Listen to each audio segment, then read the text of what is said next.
안녕하세요. 3월 29일 수요일입니다. 대한민국이 망하지 않고 굴러가는 게 이상합니다. 간첩과 간첩을 보호하는 세력들이 국가기관 곳곳에 잠입하고 있습니다.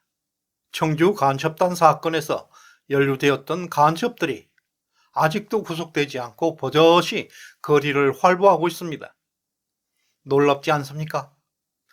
검찰은 간첩을 잡으려 하고 민병과 법원에서는 간첩을 풀어주고 있습니다. 지난 5년 나라가 이렇게 개판이 되었습니다. 청주 간첩단 변호인단은 민변입니다. 민변에서는 간첩 사건만 전담하는 전문 변호사가 있습니다.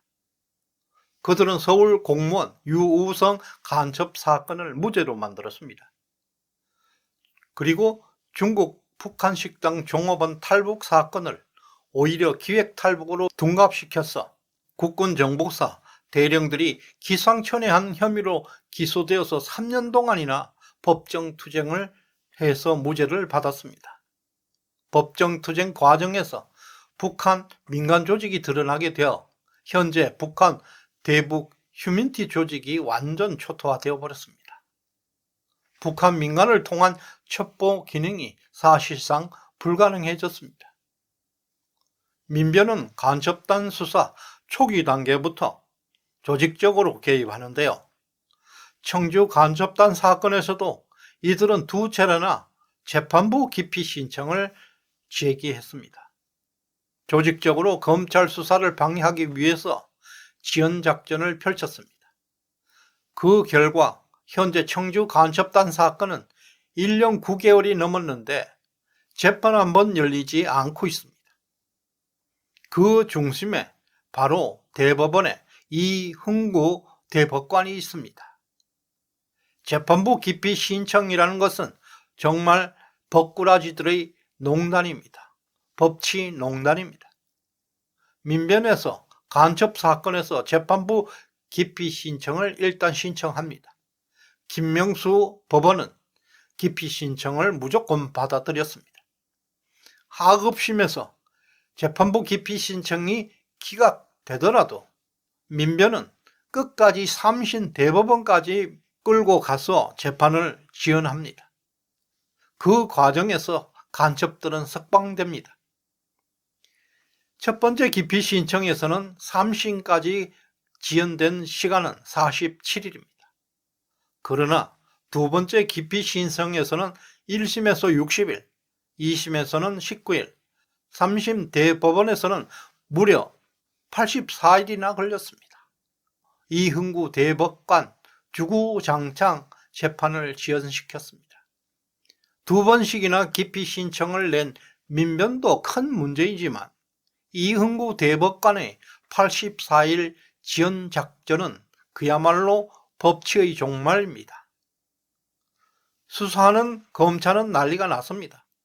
지치고 지쳐도 대법원에 신속심리를 촉구하는 신속결정 요청서를 2번이나 대법원에 보냈습니다. 그렇다면 이흥구, 이 사람이 과연 어떤 사람인지 매우 궁금하실 것입니다. 도대체 이 사람에게 무슨 사연이 있었길래 이렇게 간첩 수사를 방해하고 있을까요? 이흥구 대법관은 국가보안법 위반으로 징역 3년을 받은 전과자입니다. 국법법 위반자가 대한민국 최고 법원, 대한민국을 심판하는 대법관입니다. 이흥구는 김명수가 추천했고 문재인이가 임명했습니다. 이들의 세계관은 오로지 북한 발악이 북한 그 자체라 하겠습니다. 이들은 권력을 견제하는 사회운동가로 남았으면 좋았을 뻔했습니다. 이들이 권력의 중심 세력이 되는 순간 우리 공동체는 지금과 같이 불행에 빠졌습니다. 절대 이들이 국가를 경영해서는 안 되는 자들이 권력자가 되었습니다. 대한민국 곳곳에 간첩들이 득실거리는 이유입니다. 3월 27일 수원지방법원은 민노총 조직국장 A씨 등 4명에 대해서 구속영장을 발부했습니다. 범죄 혐의가 소명되고 구속사유가 있다. 범죄의 중대성도 인정된다. 영장 사유를 밝혔습니다.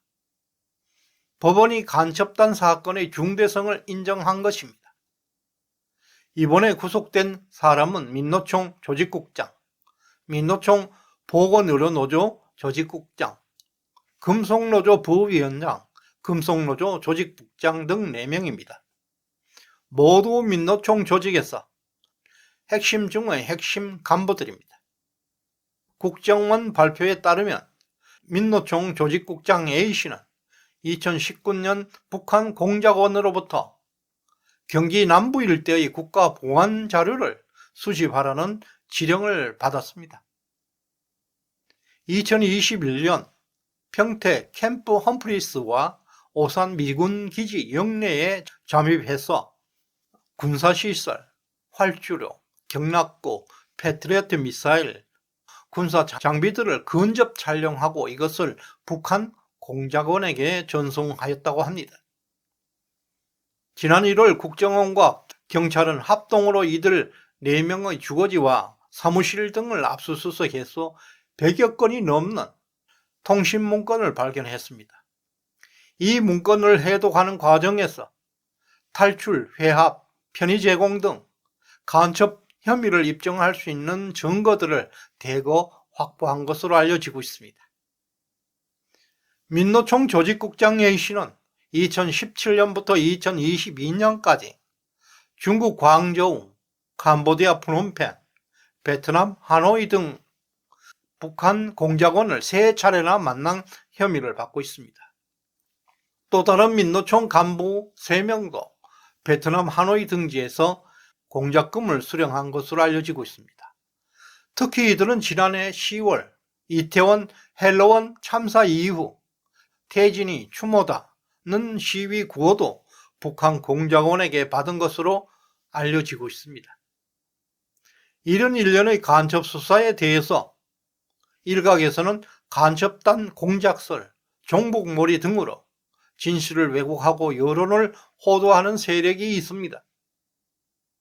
그러나 이들의 범죄 사실은 법원에서 발부된 영장이 증명하고 있습니다.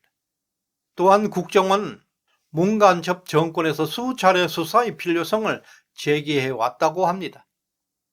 남북관계에 영향을 준다는 핑계로 오히려 간첩 수사를 방해해 왔습니다. 따라서 지금 간첩단 사건 수사가 본물처럼 터지고 있는 것은 지난 정권에서 축적해 왔던 첩보들이 한꺼번에 수사로 전환되고 있기 때문입니다. 민노총은 더 이상 노동자의 권익을 보호하는 조직이 아닙니다.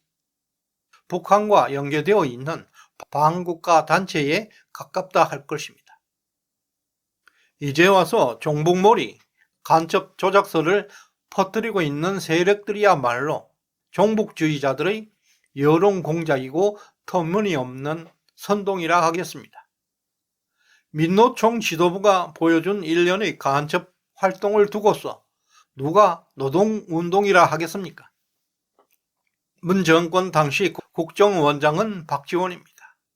국정원 내부에서 박지원 국정원장은 조직적으로 간첩 수사를 방해해 왔거나 간첩 잡는 수사관을 탄압해 왔다는 의혹은 공공연한 사실입니다. 그럼에도 불구하고 국정원 내부에는 간첩을 공개적으로는 잡지 못하더라도 첩보를 추적하는 요원들은 많이 있었습니다. 최근 민노총 간부 사무실에서 간첩 활동을 증명할 수 있는 문건들이 우수수 튀어나오고 있고, 중국에 가서 공작원들을 만나고 베트남 가서 공작금을 받아오고 캄보디아에서 북한 공작원을 접선하는 등 이런 사실들을 밝힐 수 있는 것은 그동안 오랫동안 축적되어 왔던 첩보들의 결과물입니다. 심지어 민노총 집회에서 등장하고 있는 반정부 구호와 윤석열 퇴진 구호까지 북한 공작원이 보낸 지령이라고 합니다. 민노총 지도부와 북한이 얼마나 밀접하게 움직여 왔는지 알 수 있는 대목입니다. 이제 민노총은 달라져야 합니다. 그동안 숨겨왔던 회계 장부를 공개하고 스스로 개혁하는 모습을 보여야 합니다. 아직까지 그런 모습은 나타나지 않고 있습니다. 오히려 간첩단 사건을 공작으로 몰아가고 있고 정부가 노동운동을 탄압하는 것으로 왜곡하여 역공을 펼치고 있습니다. 이런 조직과 어떤 식으로든 봐주기 수사는 없어야 할 것입니다. 꼬리 자르기 식의 협상은 절대 안 됩니다. 민노총뿐만 아니라 전국 곳곳에 간첩이 서식하고 있습니다. 문 정권을 지나면서 간첩이라는 단어가 거부감이 없어지고 있습니다. 오히려 간첩 잡는 사람들이 극우 세력으로 몰리고 있습니다. 다시 한번 강조하지만 이번 간첩단 사건은 문 간첩 정권에서 수차례 수사의 필요성에도 불구하고 수사를 해오지 않는 사건들입니다. 종북주의 정권에서 불가능했던 간첩 수사가 한꺼번에 터져 나오고 있는 것입니다. 지난 5년 동안 간첩 한 명 잡지 못했습니다. 오히려 간첩 첩보들이 유출되어 대북 민간 조직이 초토화되었습니다. 현재 대북 휴민트 조직은 완전 붕괴되었습니다. 이러한 간첩 수사는 빙산의 일각입니다. 향후 그동안 축적된 정보는 대대적인 소탕 작전으로 이어질 전망입니다. 내년 초부터 간첩 수사권은 경찰로 넘어갑니다. 내년 총선에서 압승해서 이 모든 악법들을 제거하게 만들어야 합니다. 시청해 주셔서 감사드립니다.